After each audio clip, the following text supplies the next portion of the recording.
are you doing today, Mr. John Updike? I read your book and I need to know what is so special about your main character. Sammy, I believe it was you caught him. Yes, Sammy is what I call him, actually. Now, well, Sammy lives back in the old days, and he's a character who does not really know where his life is taking him. Please continue.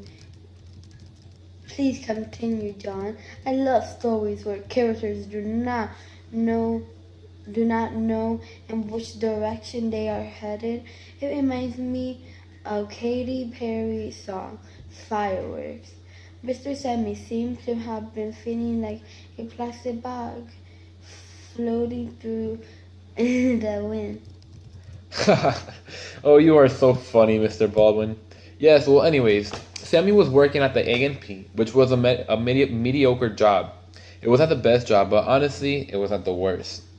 He had been contemplating his life and was now kind of just going through the motions of life, not really being motivated. Sammy has been in the same place of his life for so long that he even began to create little jingles and songs when he worked. Now, if you remember my story, there's a part that goes like this. I go through the punches, 4, 9, Roach, Talks. It begins to make a little song that you heard words to, in my case, hello, bing, there are you, gung, happy, people, splat. The splat being the drawer falling out. Bing, gung, splat, bing, bing, splat, gung. Oh, sorry. It is very catchy too. But wow, I see what you mean. It must have been a very lonely world up in the man head. Yes, it was indeed. He even knew where all the merchandise and groceries were. Remember when he named the aisle where the 3 girls were walking into? Ha ha! Yes, did he not name all the items in the aisle? He named things like cat food, dog food, cow food, cheese, hot sauce, hot dogs, corn dogs, ketchup, granola bars, milk, and underwear. I think you're confusing the story with your grocery list. He named cat food, dog food, breakfast, cereal, macaroni, rice, raisins, seasonings, bread, spaghetti, soft drink, crackers, and cookies. I remember so amazingly because that was my grocery list at the time.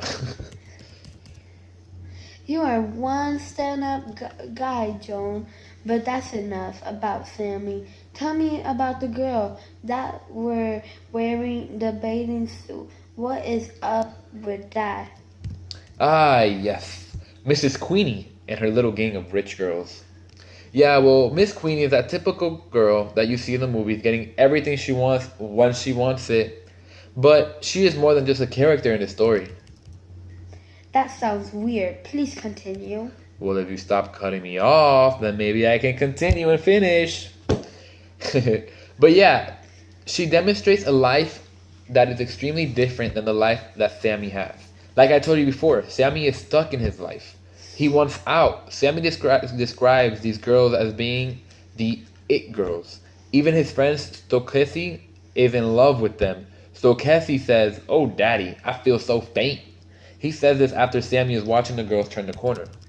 That reminds me that Stokey's character seems kind of sad, like Sammy's make him seem like if he had kind of bad. Well, yes and no. To Sammy, the fact that Stokesi is married and has 2 kids is really not somewhere he wants to be in his life. Although there is this one difference between them, Sammy really gets along with Stokesi and even has a lot in common with him. Stokesi's married with 2 babies chalked up on his fusicle already, but as far as I can tell, that's the only difference. That's what Sammy says.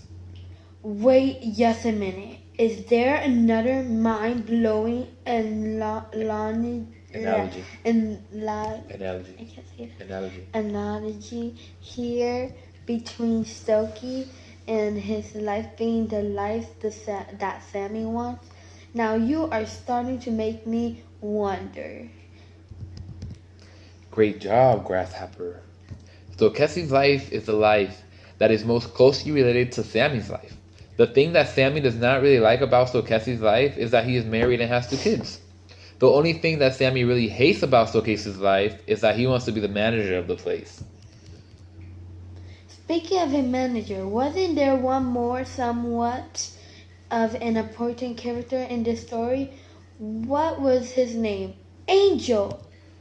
Very close. Shows how much you paid attention to the story. Good job. The store's manager is Lenjo.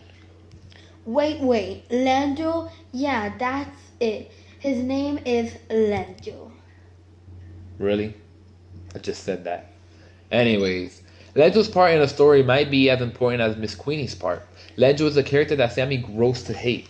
Lenjo is a friend of Sammy's parents, but no real friend of his. While Sammy is more laid back and chill about things, Lenjo is a stickler about them. Here is where all the pieces of the puzzle come together.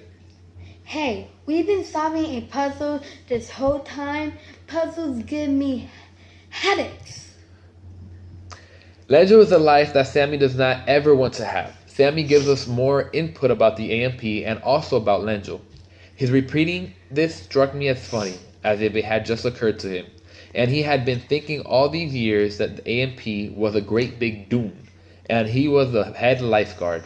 In Sammy's mind, Lenjo is something that Sammy never wants to grow up to be, even though his parents might want Sammy to follow in Lenjo's footsteps. To go more in depth, when Lenjo disrespects Miss Queenie, Lenjo in essence disrespected the life that Sammy wants and desires. This then caused Sammy to quit. So that's why Sammy was so mad? I always wonder why in the world that man quit. Puff.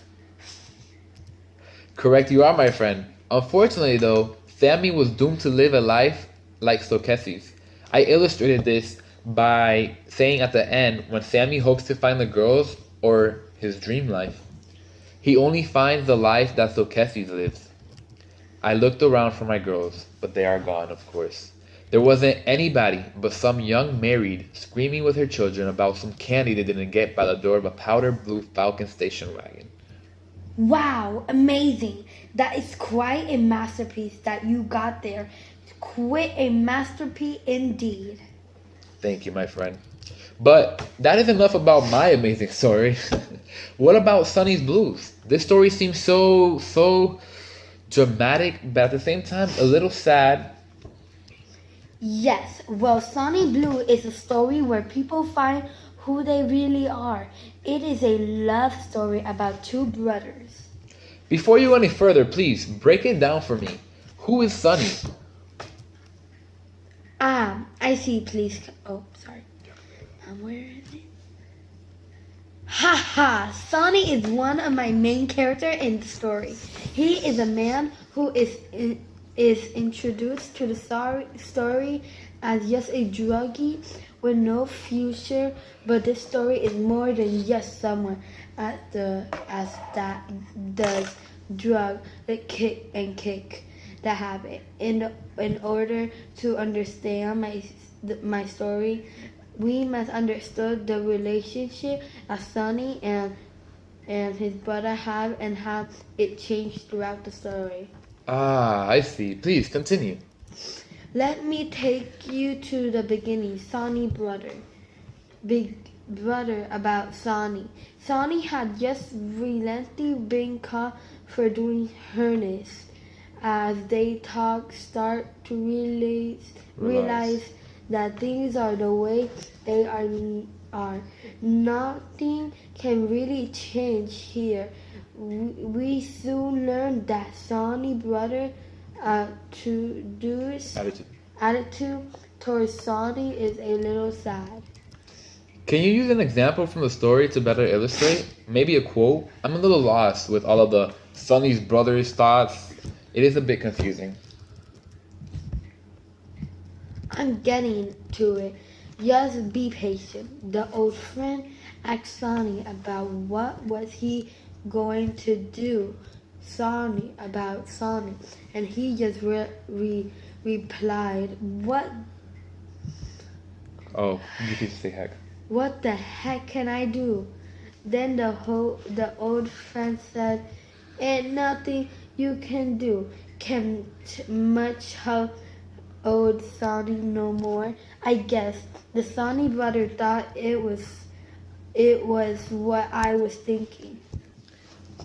Well, it illustrates that it's hard for Sonny's brother to show sympathy for Sonny. It seems as if he doesn't even care about Sonny. Well, the death of his girl planted a seed in him. He began to realize that family is all you have and you cannot take family to granted. You see, Sonny also realized the family is too important and that you cannot let family down. Sonny writes to his brother saying, I'm glad Mom and Dad are dead and can't see what happened to their son. I swear, if I know what I was doing, I would never have hurt you so. Yeah, it seemed like Sonny really regretted what he did, but it's interesting that finally at the end, Sonny's brother finally was able to understand why Sonny loved playing the piano so much. Now, what was it that Sonny's brother said at the end of the story? And it brought something else back to me, and he carried my past it. I saw my little girl again, and it felt Isabel's tears again, and I felt my own tears begin to rise. Wow, it seemed as if Sonny's brother really was able to finally accept himself. That's good. Thank you.